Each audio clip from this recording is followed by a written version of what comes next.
Good morning viewers.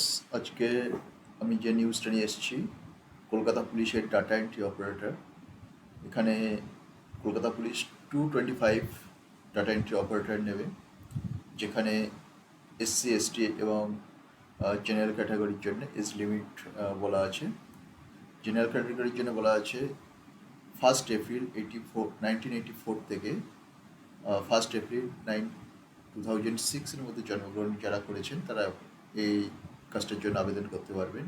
SC এবং এসটির ক্ষেত্রে লিমিটটা দেওয়া আছে 1 এপ্রিল 1979 থেকে 1 এপ্রিল 2006-এর মধ্যে যারা জন্মগ্রহণ করেছেন তারা এই কাজটার জন্য আবেদন করতে পারবেন। ওবিসিদের ক্ষেত্রে লেখা বলা আছে 1 এপ্রিল 1981 থেকে 1 এপ্রিল 2006 পর্যন্ত যারা জন্মগ্রহণ করেছেন তারা এর জন্য আবেদন করতে পারবেন। বেসিক স্যালারি দেওয়া আছে 16,000 টাকা, যার আবেদনের জন্য কোনো পয়সা লাগবে না। এটা সম্পূর্ণ কলকাতা পুলিশের গভর্নমেন্ট ওয়েবসাইট থেকেই এখানে আবেদন করতে পারেন। আমি আবেদন লিঙ্কটা ডিসক্রিপশানে দিয়ে দিলাম, আপনারা এখান থেকে নিয়ে আপনারা এখান থেকে সাইন আপ করতে পারেন। আর এই ধরনের নিউজ পেতে আমাদের চ্যানেলটাকে সাবস্ক্রাইব করে রাখবেন। Thank you for listening.